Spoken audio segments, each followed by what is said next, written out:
சற்றுமுன் வெளியான தகவல். தமிழக பகுதிகளில் மேல் ஒரு வளிமண்டல கீழடுக்கு சுழற்சி நிலவு நிலையில், தமிழகத்தில் ஒரு இடங்களில், புதுவை மற்றும் காரைக்கால் பகுதிகளில் லேசான முதல் மிதமான மழை பெய்ய கூடும் என சென்னை வானிலை ஆய்வு மையம் கூறியுள்ளது. குறிப்பாக தமிழகத்தில் ராமநாதபுரம், தூத்துக்குடி, திருநெல்வேலி மற்றும் கன்னியாகுமரியில் மழை பெய்ய வாய்ப்பு இருப்பதாக சென்னை வானிலை ஆய்வு மையம் கணித்துள்ளது. தமிழகத்தில் கடந்த சில மாதங்களுக்கு முன்பு வரை மழை பெய்த நிலையில், டிசம்பர், ஜனவரியில் கடுமையான பனியின் தாக்கம் இருந்தது. பகல் நேரத்தில் வெயில் கொளுத்திய நிலையில், இரவு நேரத்தில் கடுமையான பனிப்பொழிவு காரணமாக மக்கள் கடும் அவதியை சந்தித்தனர். ஆனால் பிப்ரவரி மாதம் தொடங் தொடங்கியதும் கோடை காலமே தொடங்கிவிட்டது போல வெயில் கொளுத்தி வருகிறது.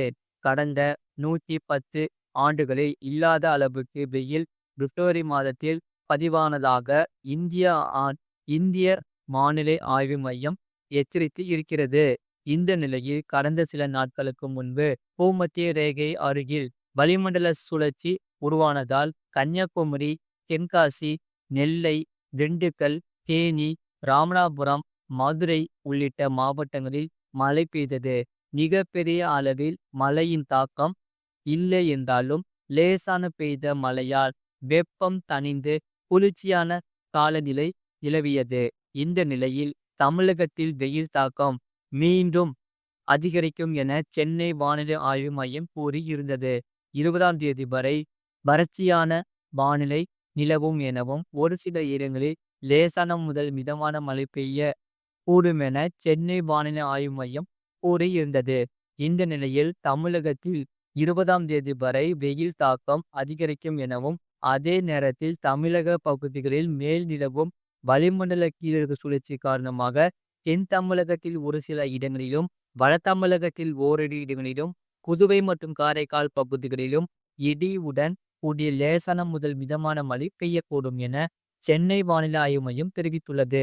குறிப்பாக 22ஆம் தேதி வரை தமிழகத்தின் ஒரு இடங்களிலும், புதுவை மற்றும் காரைக்கால் பகுதிகளில் லேசான முதல் மிதமான மழை பெய்யக்கூடும் என அறிவித்துள்ளது.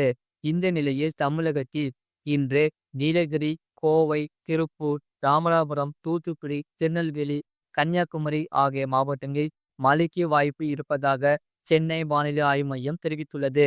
இதே நேரத்தில் இன்று முதல் தமிழகத்தில் ஒரு சில இடங்களில் அதிகபட்ச வெப்பநிலையில் இயல்பை விட 2 முதல் 3 டிகிரி செல்சியஸ் அதிகமாக இருக்கக்கூடும் எனவும், சென்னை மற்றும் அதன் புறநகர் பகுதிகளில் வானம் ஓரளவு மேகமூட்டம் காணப்படும். அதிகபட்ச வெப்பநிலை 34 முதல் 35 டிகிரி செல்சியஸ் வரை இருக்கக்கூடும் என்று தெரிவிக்கப்பட்டுள்ளது. இது போன்ற செய்திகளை உடனுக்குடன் அறிந்து கொள்ள மறக்காம சேனலை சப்ஸ்கிரைப் செய்யுங்கள். மற்றவர்களுக்கு தெரியப்படுத்த ஷேர் செய்யுங்கள்.